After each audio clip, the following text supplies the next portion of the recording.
Hey everybody, it's John King. Welcome to my 2024 housing market, economy, interest rate update. Really appreciate everybody joining me. I wanted to share some exciting news. I have a new camera. So for Christmas, Santa came, and actually, hold on, I'm having an issue with Facebook. It's not letting. Oh well. Those of you who are going to watch me on Facebook, you can't watch me anymore. Anyway, good thing that the rest of you are on. Anna will check in the background and see if she can get us reconnected to Facebook. But if not, it's no big deal. Anyway, hopefully you can see me better because Santa gave me a brand new camera, so the quality is going to be better. Unfortunately, this afternoon, I'm having a harder time seeing you, so I get to wear my spectacles a little bit as I need my reading glasses some. So I'll be putting those on and off a little bit. So at least you can see me better, and with my glasses, I can see you better, so we'll figure this out. Anyway, we are kicking off 2024 with my outlook of kind of where we're at, where we're going, what I see happening, and what advice I have for the housing market and what's going to happen with rates going into 2024. So thank you, everybody, for joining me. We've got a lot of people joining on lots of different platforms. Some of you are joining through the webinar platform itself. Some of you are joining via streaming other than Facebook, which broke. But anyway, and we have the ability to do Q&A. So if you have a question about anything that I'm talking about, feel free to post that question directly into the chat on whatever platform that you're on. And I will be able to answer those questions and really dive into whatever you want to know. So let's kick it off. First of all, 2024 market update is the topic. I want to start with a trip down memory lane, kind of where are we at and how did we get to this place? And it really starts with going back to the Great Recession in 2008. And we led up to the Great Recession with really wild mortgage programs, the ability for people to buy loans if they simply fogged a mirror. And so we had a lot of homeowners. The builders were building a lot of homes. So we had a lot of activity. We had a lot of inventory, and anybody who wanted a home could have one. And then the rug got pulled out from underneath us, and it created a major, major impact that we're still feeling today.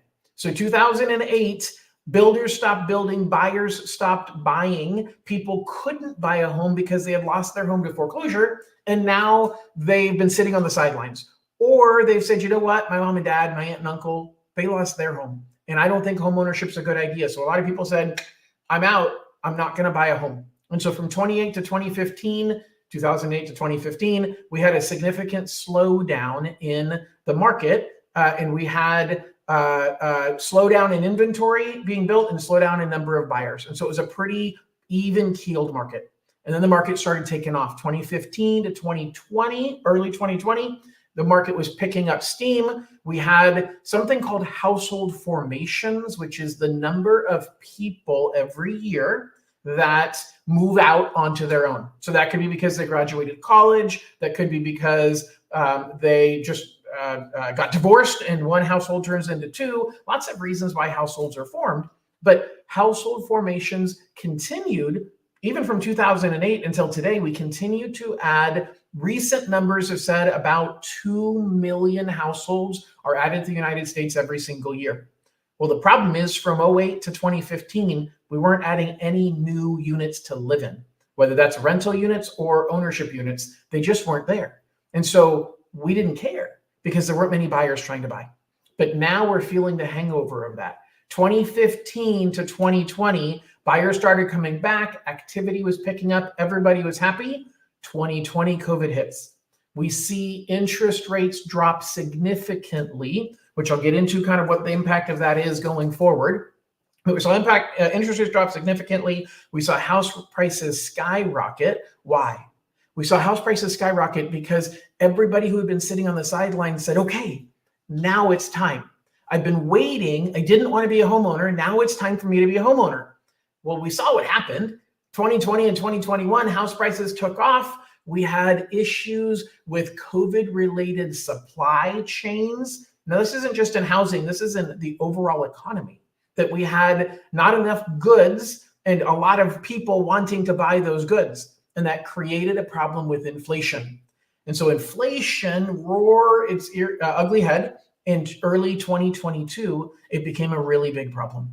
And so the theme of the last 2 years has been inflation, and it's been housing prices, interest rates going up, and then housing prices should have gone down. If you really think about it, people can only afford so much of a monthly payment. And so if your interest rate goes up significantly for a buyer that's buying a 3-bedroom, 2-bathroom home in a particular town, their income sets themselves up for a particular monthly payment. And if the payment's going to go up by 25% because the rate went up, then the price should come down by something close to that because they want to keep the payment affordable for that buyer. But that didn't happen over the last 2 years. We didn't see house prices drop. Now, why didn't we see house prices drop? It's actually pretty simple. It's supply and demand. Even though a lot of people said, I'm out, I'm on the sidelines, I'm not going to buy a home because rates are too high and I'm not willing to spend that much money. The reality is you had a bunch of people who still could afford to buy a home. And there was enough people willing to buy a home that they were eating up the inventory that was listed for sale. Now, was it a lot more people? No, that's why prices didn't go up. But there were enough that caused prices to be stable across the board. Did we have more price cuts? We absolutely had more price cuts. Part of price cuts comes from sellers being unrealistic about the price they can sell their home for. Thinking that, hey, house prices, I can sell my house for $30,000 more than what my neighbor sold their house for. That isn't the market that we've been in for the last 2 years. And so we've had a market that was super stable from a price perspective, even though interest rates went up significantly. We had interest rates go up to over 8% in October of 2023.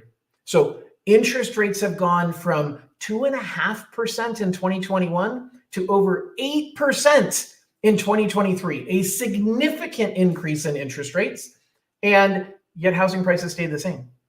So now we see interest rates starting to come back down. And what's that going to mean to the future of house prices? What's that going to mean in the economy? Well, that's a lot of what I'm going to dive into right now and give you some really, really specific ideas of where I think things are going. Before I dive into that, I want to cover one more thing, which is a lot of people didn't list their home for sale over the last couple of years, which kept supply down. Now, why didn't they list their home? It's really a couple of things. The simple thing is because they don't want to give up their 2.5% interest rate. But I think it's more complicated than that. I think way too many people simply rest their hat on the fact, hang their hat on the fact that, well, interest rates are up and therefore people aren't willing to buy or trade out of their current home. But really, I think a lot of it has to do with, look, the cost of buying a home and living in the neighborhood you want to live in comes at a price. If it was simply about what money it was, then we would buy the least expensive home in the neighborhood, or we wouldn't buy at all. We'd rent, because right now in a lot of places, it's cheaper to rent than it is to buy. But it's about lifestyle. And so when you look at lifestyle, a lot of people will pay more to get the lifestyle they want, to get the comfort, the amenities, the environment, the neighborhood that they want. So I think the bigger issue over the last couple of years that prevented sellers from selling and buying another home was the inability to predict where interest rates are going to be when they end up buying their new home. Now, was anybody saying that? No, that was not a conscious thought as much as it was a subconscious when I had buyers calling me and saying, hey, John, I want to see if I can get qualified. And I talk to them about it and I say, hey, rates are at 6.5. Oh man, that's super high. Now, what's funny is rates are now at around 6.5 and everybody says, oh my gosh, John, that's super, super low.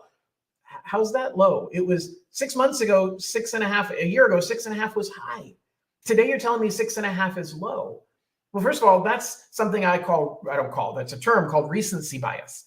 You are most impacted by what you've heard most recently. You heard recently rates are at 8%. That means 6.5 sounds amazing. But a year ago, when rates were at 5.5 and they went to 6.5, you had heard recently that rates were at 5.5, and now 6.5 sounds super high. So I digress. I want to go back really quickly to finish the thought of the inability for home buyers to actually predict a new monthly payment. And this is a dynamic we've been dealing with, because when they call me and they say, John, what's my payment if I buy another house? I say, hey, rates are at 6.5%. They get over the shock and they say, fine, I'm going to start looking around and seeing what's out there. And as they're looking around, they call me back a month later. Hey, I think I'm going to list my home now. Update my numbers for me. Oh yeah, no, rates just went from 6.5 to 7. What do you mean rates just went from 6.5 to 7? I was just getting comfortable with the payment at 6.5 of what I was going to have to spend, and now you're telling me it's 7. Then they call back a month or two later, and I say, no, I'm sorry, they're back at 7. They're now at 7.5. And it's that inability to know what your payment is going to be. The fact that everybody expected interest rates to keep rising stopped somebody from listing their home for sale as much or more than the actual increase in the monthly payment. I'm not telling you the increase in the monthly payment didn't matter, but what I'm telling you is there are people right now who are listing their home for sale and buying another home more than what they were a year ago. A lot of my clients are doing that, and they're specifically saying, hey, I know the payment is going to be higher, but they feel comfortable and confident that the payment that they're projecting is the worst case scenario, and that it's a good chance that by the time they sell their home and buy another one, the payment is going to actually be lower because interest rates are on a downward trend. So I'm kind of jumping to the end here a little bit and giving you some of what I see in the future. But let's talk specifically about what's happening right now with the economy, with rates, and with housing. So I want to go through and talk, first of all, about the Fed. The Fed, unemployment and inflation have been the biggest pieces of what has brought us to where we are today. And I want to really give you an understanding, really high level, but an understanding of what role the Fed has played and what's going to happen going forward. So first of all, what is the Fed's job? The Federal Reserve is a body of economists and presidents of local federal. So the Federal Reserve System is banks, and it's the Federal Home Loan Bank of San Francisco, the Federal Home Loan Bank of New York, et cetera. And the presidents of all these banks are part of a board that come together, and it's run by the chairman of the Federal Reserve. That is Jerome Powell. Jerome Powell was appointed by Donald Trump. Now, so he is an appointee of Donald Trump. Biden came in. By the way, I'm not going to get political. I never get political, but politics do come into play. So Biden comes in and Biden says, I don't like Powell. I want him out. I want somebody else. But Powell ended up getting appointed again. Now, here's the deal that's happening with Powell. He's in charge of the committee. Now, the committee makes the decisions, but he's the figurehead. He has the most prominent position, and he's in a unique position right now being an election year. A lot of people say rates are going to drop for sure during an election year. They always do. The fact is, yeah, historically rates do come down leading up to a presidential election. But we have a wild card right now in Jerome Powell, because Jerome Powell being in charge of the Fed, and I'll tell you in a couple minutes what the Fed does and what strings they pull, but Jerome Powell doesn't really answer to anybody. He's not looking to get appointed again, and he has no loyalty to the current presidents. The fact of the matter is, it's unknown. He could really have a lot of influence over what's going on. I do believe Jerome Powell is trying very hard to truly steer the economy to the right place, and he wants to lead us to what is called a soft landing. Now, what does that all mean? Well, it really starts with the picture of what the Fed's job is. The Fed has two main jobs, and that is to keep prices stable. So stable prices means you don't have a significant amount of inflation. They failed pretty miserably about that in the last few years. Their second job is to keep full employment. In other words, everybody that wants to work, there should be a job there for them to work. So those are the Fed's two jobs. So the Fed, we have to look at the two pieces, the employment picture, and then we have to look at the inflation picture. So let's take a look. I'm going to share my screen here, and we're going to look at, let's see here, present. That's what I want to click, is present. Share screen.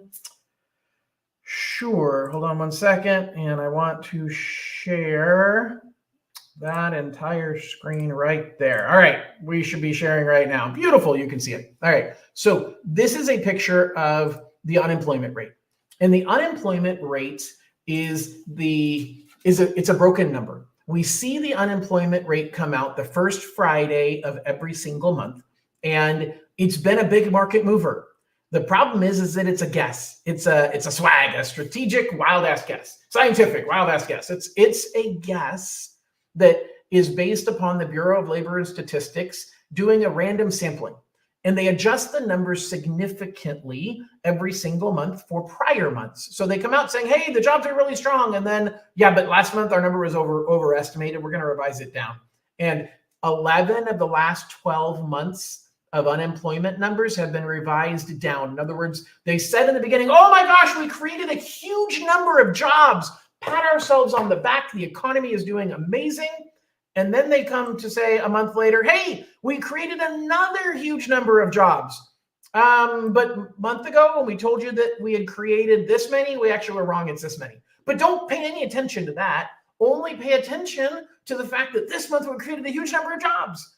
And then the following month, the same thing. They'll say, hey, good news, we created a huge number of jobs. Oh, but the last 2 months, we're revising those numbers down again. Okay. So basically what's happening is unemployment, this is the unemployment rate. You saw it tick up here in 2020 significantly, and it's been trickling down. And we're starting to see unemployment trickle up a little bit, but it's a skewed statistic.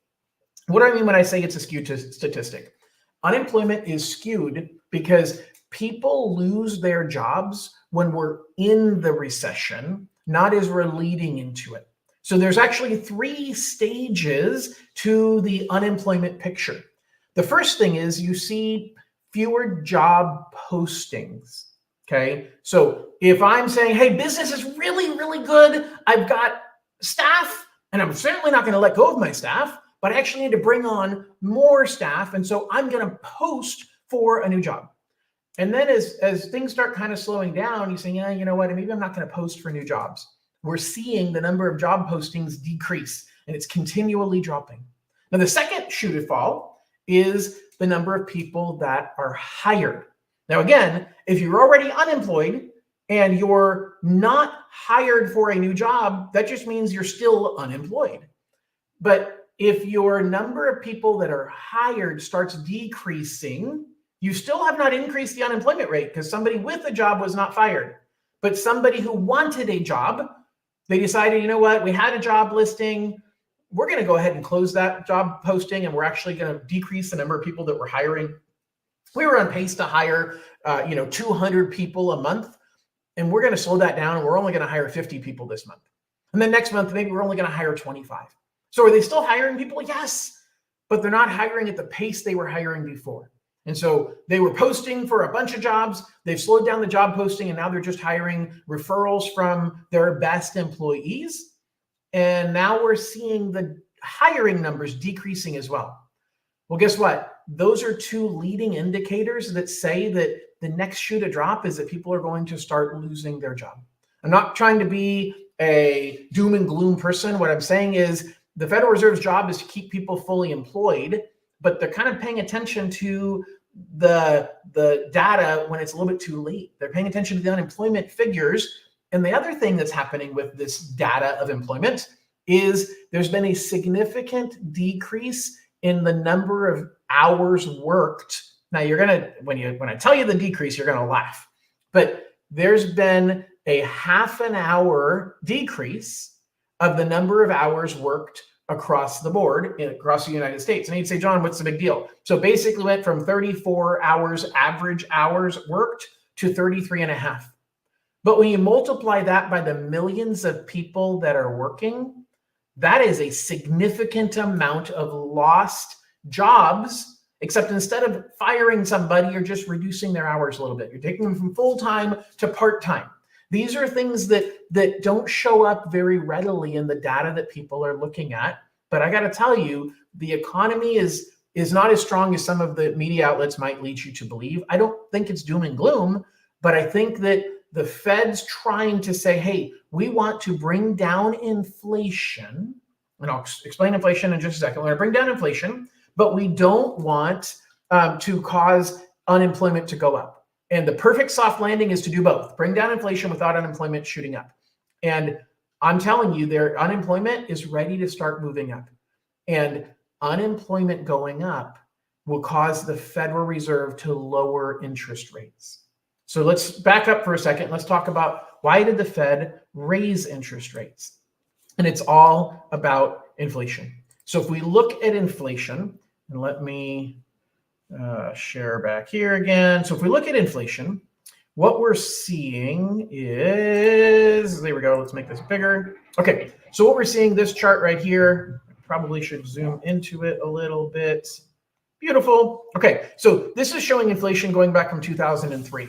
Inflation is good. Inflation is normal. You're supposed to have some inflation. You're not supposed to have deflation.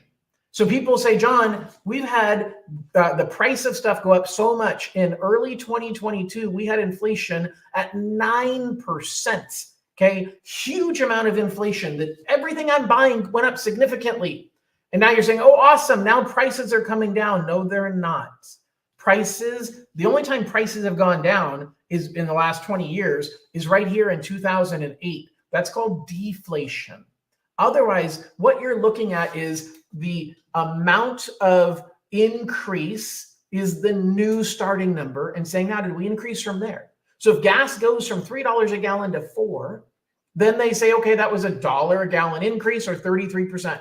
Now, if it goes from 4 to 4.10, that's a very small increase. That's only what, 0.025%. But it still went up. It doesn't mean that it came back down below $4. And so the key is inflation should happen. The Fed wants inflation to be around 2%. Well, we hadn't been at 2% much. In early 2000s, we weren't there. But in the last 10 years, we've basically stayed between 0 and 2% the entire time until COVID hit. And then inflation took off in 2022. And the Fed says, whoa, whoa, whoa, we've got to stop inflation. And so they raise interest rates. Why does raising interest rates stop inflation? Raising interest rates stops inflation because it stops you from spending money. It stops you from going out and buying things. And the Fed expected you to stop spending money sooner, but you didn't. Why didn't you? Because you started putting it on credit cards. And so here, here we go. This is our credit card balances, and we have put a significant amount of money on our credit cards. So we started out in 2020, and we got an influx of money from the stimulus payments, and we couldn't spend any money, and so we were still spending, but a lot of the money that we had, we used to pay off our debt. Hey, let's lower our credit card payments. Lower our credit card balances. And so we saw literally right here, March 11th was the peak of our credit card balances. And then immediately they started dropping. So huge drop. Let's make this a little bit more vivid here. So let's go right to here. So we can see in March that interest rate or what do you want to call it? The balances on your credit cards dropped significantly. Why? Because you got a huge check from the federal government. You had nothing else to do with it. And so you went ahead and used that money to pay off your credit cards.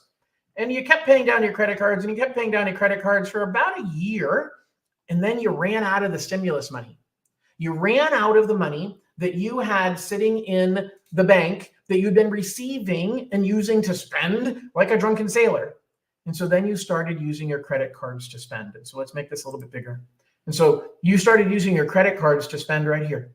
And your balances went up and they went up and they went up. And by May of 2022, they were back to what you had paid down in early 2020. They were right back there. And then you just kept spending. And they kept going up and up and up. And they hit their peak November 29th of 2023. And they've come down just a little bit because people are realizing, you know what? I can't afford to continue to have this credit card debt. And so spending is now starting to come down. And that's bringing inflation back in line. So the Fed is getting what they want. They're getting us to stop spending money. And so now in December, the Fed came out and they said, hey, we think we're done raising interest rates, because that's the biggest tool the Fed has at their control, is they get to control the Fed funds rates. Okay. They don't control mortgage rates. They only control the Fed funds rate.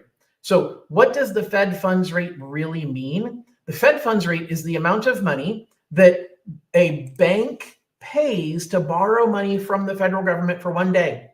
It is not indicative of what mortgage rates are. It's not, they don't control mortgage rates, but they influence them. And so let me show you that influence and what's been happening historically.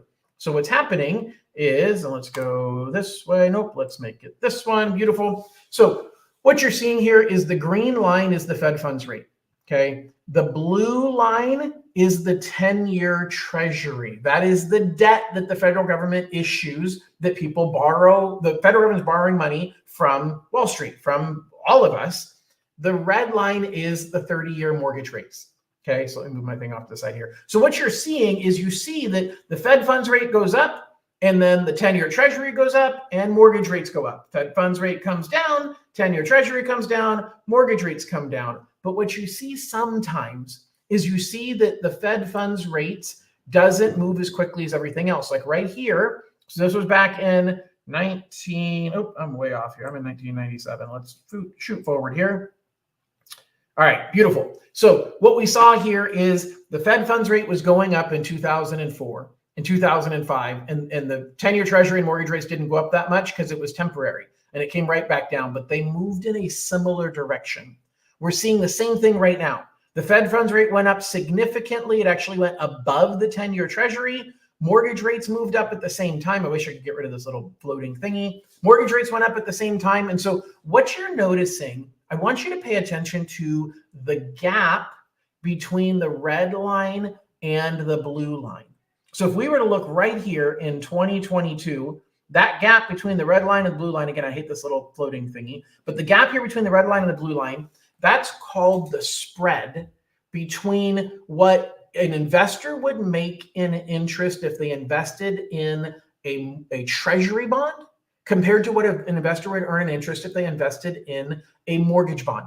Now, mortgages need to pay higher interest rates because they're riskier. Because if you're investing money in the federal government, there's a very little to no chance the government's going to default. Even with all this debt ceiling drama, the federal government's not going to default on their debt. They're going to pay. Homeowners, on the other hand, have proven over time they can and do default. And so the spread has increased. But as rates are coming down, that spread is going to get smaller. What does that mean? What does that spread really mean? Well, let's think about when rates were at 8% 2 months ago. You had the 10-year treasury was at 5 and mortgage rates were at 8. Today, the 10-year treasury has fallen by 1%. So by the way, that's a 3% spread. 10-year treasury is at 5, mortgage rates are at 8. Today, the 10-year treasury is at 4. It fell by 1%, which means mortgage rates, if they were following exactly, would fall by 1% and they'd be at 7. But they fell more. They fell by about 1.5% and they're at 6.5. And so that spread is getting smaller. Many people say, track the 10-year treasury. That'll tell you where mortgage rates are. You're missing the boat because there's a gap and that gap changes. The expectation is that gap is going to get smaller in 2024.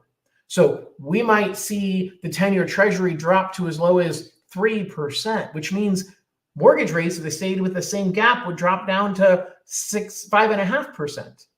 But I think if the 10-year treasury dropped to 3%, we might see rates closer to 4.99 because the spread is going to continue to compress or get tighter as we move out on the backside of this cycle. That's really good news as we think about interest rates. We actually, one of the other things I want you to notice here is the Federal Reserve. If we were to look, and I'm going to zoom in. Let's see if I can get this zoomed in a little bit better. You know, let me zoom in a little bit more. Okay, so right here, is this where I want to be? Sorry, gang, I'm trying to do this real time. So the Federal Reserve, right in this area, this is in 2006, and they raised the Fed funds rate, and you see that the 10-year treasury starts dropping right here because it's actually dropping before the Federal Reserve dropped their rate. Okay, why did it do that? Because they are, oops, I'm not sharing my screen. Now I'm sharing my screen. Okay, all right. So what you're seeing right here, thank you, Anna. She sent me a private message telling me I wasn't sharing my screen. All right, so what you're seeing right here is the Fed funds rate, the green line has been going up and up and up. And then you see that the 10-year Treasury starts dropping before the Federal Reserve dropped their rate. Why? Because the Federal Reserve telegraphs what they're going to do. They tell us ahead of time, hey, we're thinking about this, because their job is not to surprise us. They have to tell us ahead of time. And that's critical. That's critical because the Federal Reserve shared with us last month what they're thinking. And in December, they said, hey, we are looking at the fact that the worst of it's behind us. Jerome Powell literally said, hey, we think that we need to shift to being more accommodating, aka lowering interest rates, even before we hit our 2% target for inflation. Because inflation right now is running at about 3%. But the problem is inflation has a lot of a big component of inflation is housing. Now, you might think, well, John, house prices are way up and payments are way up. The Fed doesn't actually track that. Inflation only tracks rent cost.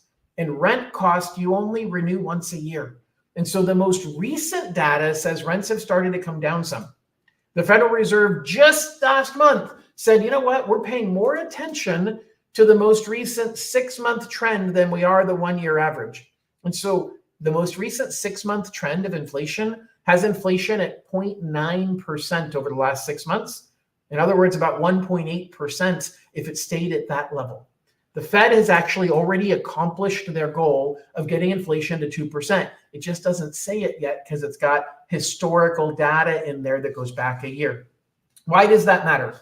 It matters because as we look forward, we are going to see interest rates start moving down in 2024. Now, how does that impact the market? So hold on one second. Let's do this. Actually, let's talk about kind of an election year. So I started to talk a little bit about that earlier. We definitely have downward pressure on rates because it's an election year, but we have to be careful. Because again, Jerome Powell is not an elected official. He's not looking to get reelected. He's looking to do the soft landing. He's looking to get inflation down, which he's done without causing unemployment to go up. I think that's where he's going to fail. That's my look, is I think we're going to see a mild recession and we're going to see unemployment tick up. Now everybody gets worried. Oh my gosh, John, I'm worried because if we hit a recession, that's bad for housing. And let me pull up a new chart here because I did not pull this up before. Hold on. 30-year mortgage rate. Okay, so I want to show you something that people don't understand. They think that recessions are bad for housing, okay? And I want to show you the average mortgage rate for the last 30 years. Let's go ahead and share that screen. Here we go. All right, so the average mortgage rate for the last 30 years, and all of these gray bars that you're seeing, that's a recession. So here's a recession in 1974. Here's a recession in 1982, 1991, 2008. Okay. And what we see in every recession is we see that interest rates go down. They are lower at the end of the recession than they were at the beginning. Why? Because recessions are typically caused by a spike in unemployment, people losing their job.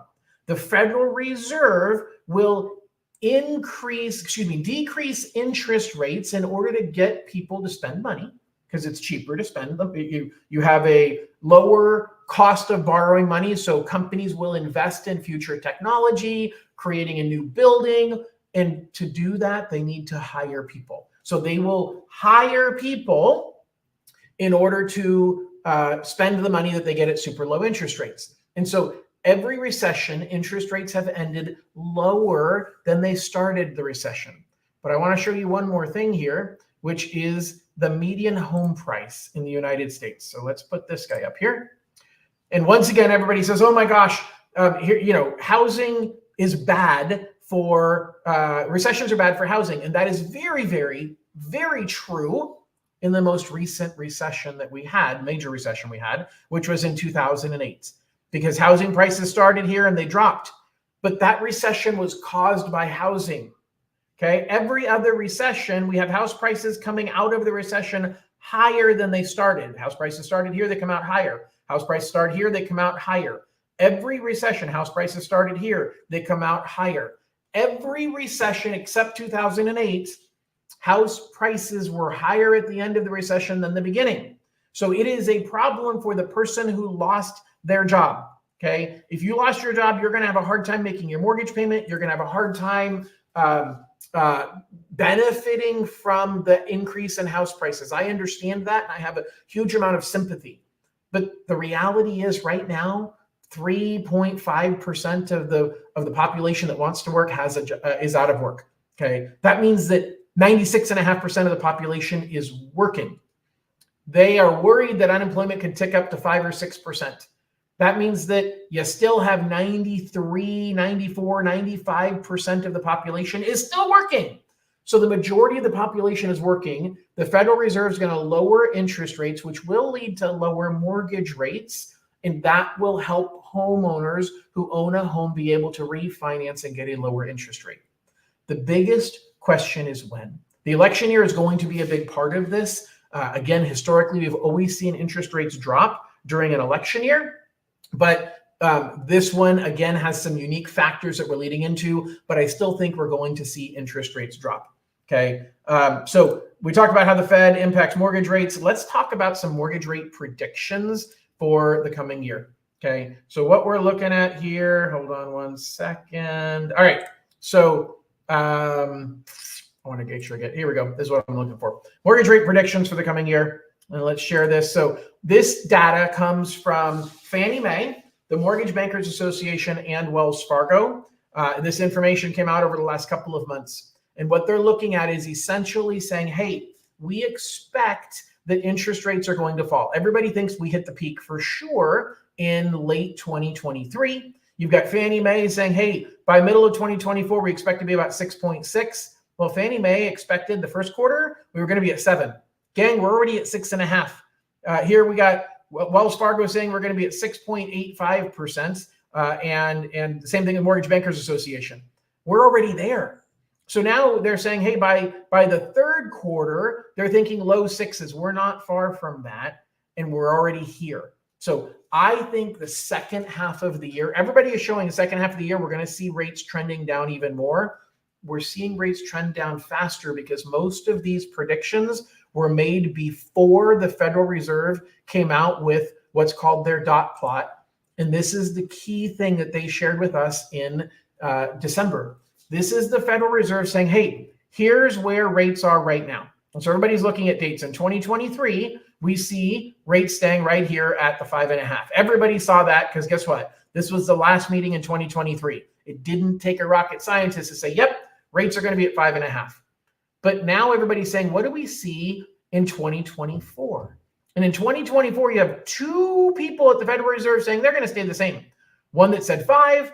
We have 5 that said we're going to see a rate of about 4.75. 6 of them said 4.5.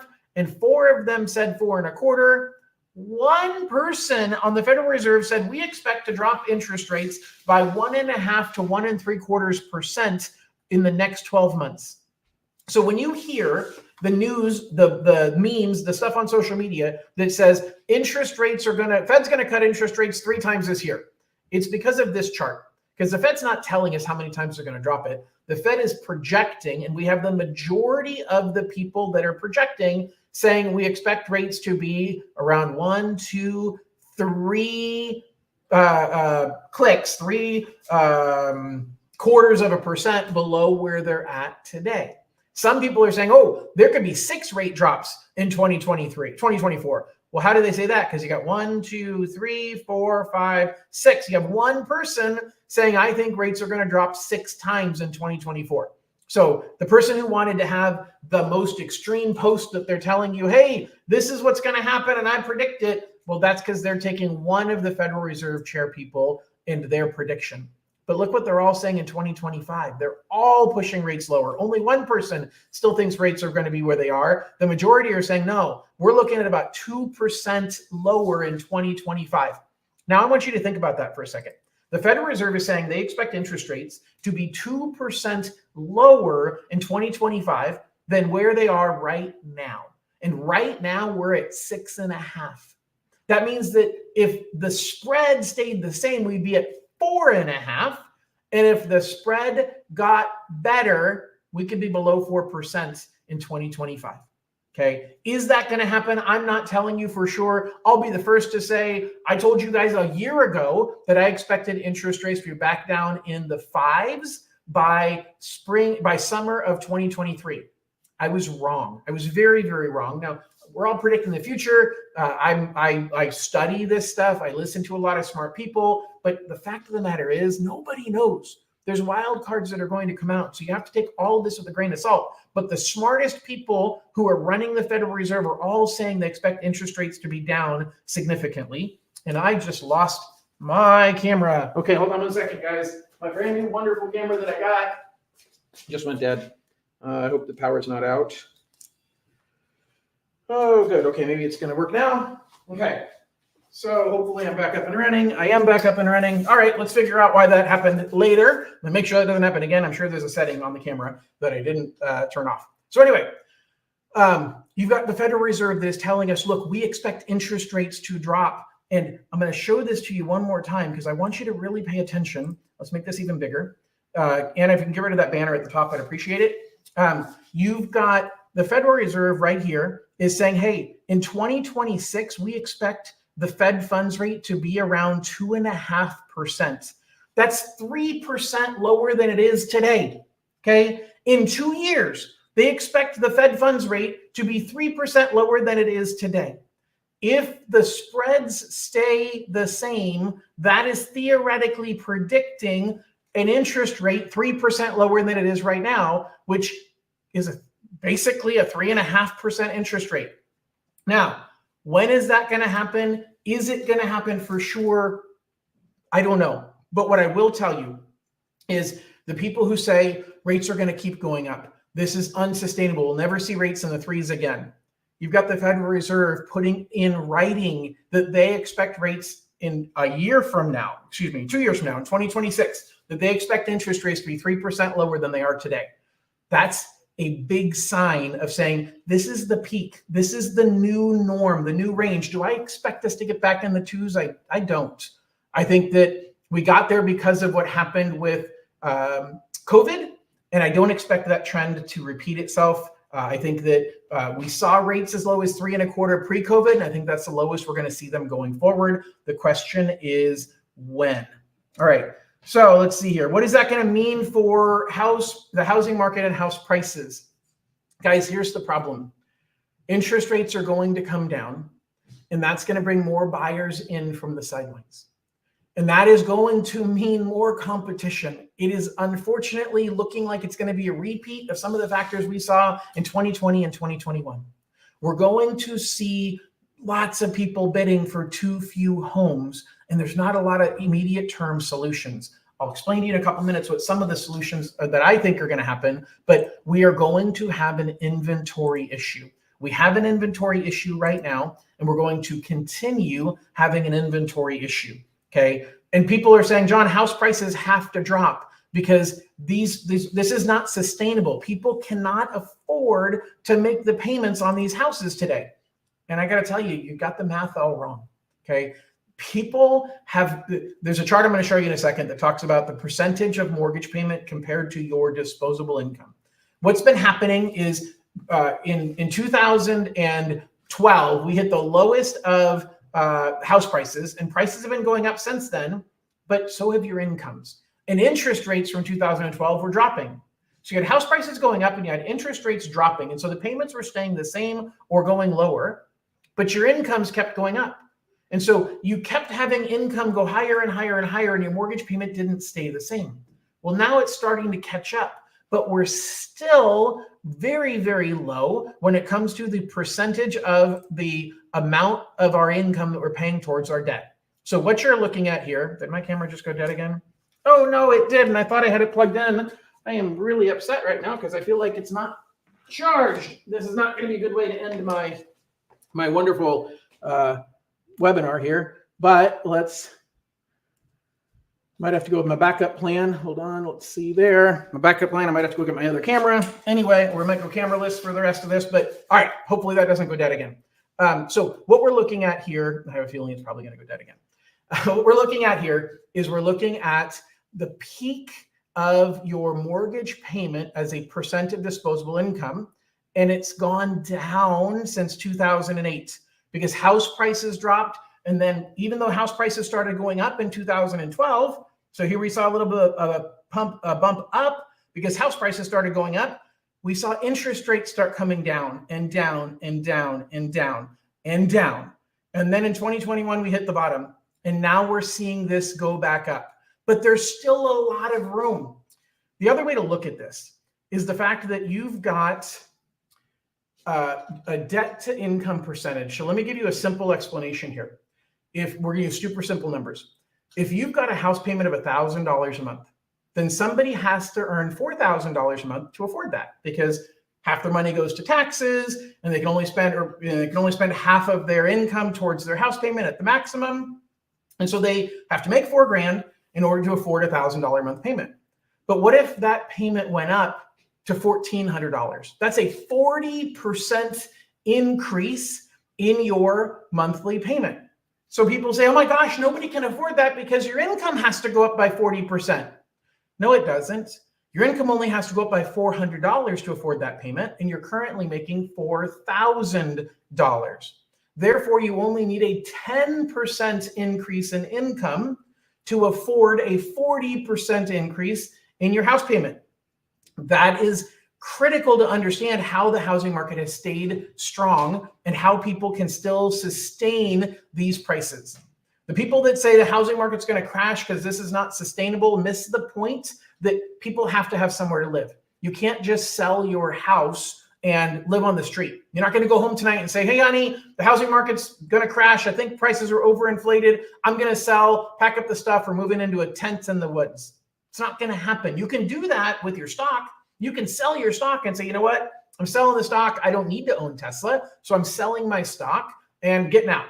You can do that. You cannot do that for your home. Like technically you can, but nobody does. So that's really, really critical. All right, I'm going to move forward here and hit some quick hits on stuff. If you have questions, feel free to ask me. I want to make sure I wrap this up before my camera goes dead too many times again. And hopefully I'll fix that before my next live. So a lot of people are saying, John, knowing all of this, should I buy now or should I buy later? Here's the most direct answer I can give you.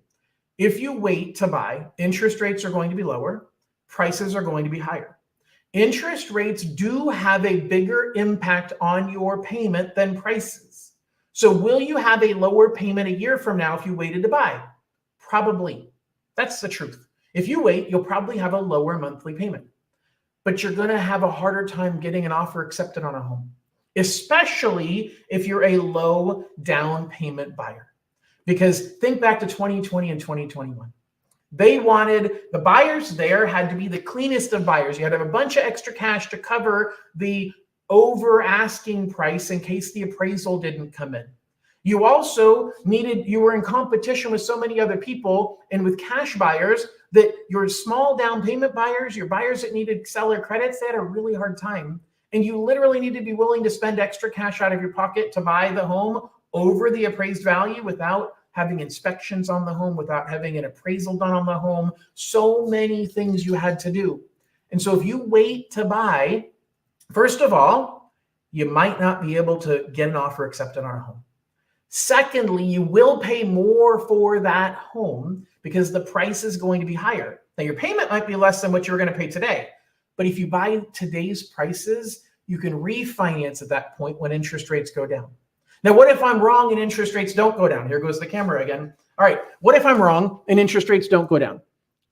Let's push that button. Let's see if this is really annoying, but I think it's the battery. My apologies to all y'all. All y'all, you like that? All right, so what if I'm wrong? What if interest rates don't go down and they end up going back up? Then you'll be happy because if you waited to buy, you'll have missed the opportunity. It's like people who were talking to me at the beginning of 2022 and saying, John, I'm going to wait because I think interest rates will come back down. They didn't, and they haven't been able to buy. Okay. So I believe that buying now, if you can afford the payment today, you're going to get the home without as much competition. You'll be able to negotiate better with the seller, and you'll have a lower long-term monthly payment. In the meantime, you have an extra year right now of tax deductions. You have an extra year right now of amortization or paying down your balance. and you pick up that appreciation. Because if the prices are going to go up, your home is worth that higher amount because you bought it lower. So waiting may get you a lower monthly payment, but that's short-lived. So waiting may cost you in the long run. And I think this is something we need to sit down and talk about with you on a case-by-case basis. All right, I think I talked about what if you buy any wrong. Supply and demand is the theme of 2024. It's really going to come down to where interest rates are and when they move, and it's going to come down to the actual supply of homes. We have a super low supply of homes. Those that say the market's going to crash again like it did in 2008, we had 4 million homes listed for sale in 2008. We're down to 1 million homes listed for sale right now. Okay, there's not enough homes listed for sale. The inventory just isn't there. So let's talk about some strategies to succeed in 2024. And again, the camera keeps going. Sorry, guys. I wish I had my backup already here, but we'll just deal with this and I'll turn it back on and keep talking. So I think the first-time home buyer market is coming to an end very soon. We're going to pretend this is a podcast and you're going to get the audio on it. Anna's going to put on the screen my QR codes on next steps, and you guys can listen to me talk for a couple minutes without being able to see me since my wonderful new camera is battery dead. All right, so first-time home buyer market is coming to an end soon. Guys, this market's been easier for people with low down payment. It's been easier for people with the inability to come up with closing costs. It's been a lot easier. That market's going to come to an end because there's going to be a lot more competition, okay? Some of the trends that we're going to see in 2024, I'm seeing a lot of buyers looking to buy from their landlord. So if you are renting somewhere and you're thinking about buying a home and you like the home that you're in, ask your landlord about buying a home from them. They've gotten a good amount of appreciation. A lot of landlords are looking to get out of the market. And so you can take advantage of that and not have to move. So saving yourself the expense of moving is a really big deal. And I want you to pay attention to that piece. Okay. So having said that, let's see here. Let's put me back on the screen. I think we'll have another minute, maybe. You need to shore up your personal finances. Look, we saw the debt go up. We saw the credit card debt. Student loan payments just started again. That's going to impact people's ability to spend money. And you need to make sure you're focused on shoring up your own personal finances, both your credit cards and your student loans, and rebuild your savings account. Unfortunately, we've all depleted our savings. We've added to our credit card debt. We've got to figure out how to retrench. A big way to do that, tap into your equity. I'm not telling you that you need to refinance the mortgage that you have, but if you are a homeowner, you need to look at how can I tap into my equity and use it wisely, because we're sitting on a huge nest egg and we're wasting a bunch of money in interest and cost for all of these other debts. Okay. Finally, or is it finally time to upsize or downsize? I think the answer is we're almost there. I have an amazing program that we're just launching that allows you as a homeowner to list your home for sale after you've bought your new home, and we'll give you we'll loan you the money for the down payment on your new home. We'll loan you the money so that you have to make no payments on your current home for 6 months while you're in the process of selling it. And we'll even give you some money if you need to do some repairs on your current home. It's a really, really good program. The best part is you don't have to qualify for both house payments, because we're going to make the payment on your new house for up to your old house for up to 6 months while you're in the process of selling it. And so you only have to qualify for the new house payment. It's a really, really good program. So if you're thinking about making a move, now is the time to talk about it, because the market is starting to shift and you are not going to be able to be contingent in the highly competitive market. As more buyers start coming in, it's going to be easy for you to sell your home in a matter of days. But you're going to have a hard time if you're trying to sell your home contingent upon buying a new home, because the seller that you're buying from isn't going to want to accept your contingent offer. All right, ADUs and multifamilies, those are the themes for 2025. So I said 2024, the theme really is supply and demand, and it's going to depend on how much housing market supply is out there and what the demand is. But 2025, we're going to see a huge influx in ADUs, and we're going to see a huge influx in multifamily properties. It's called the missing middle.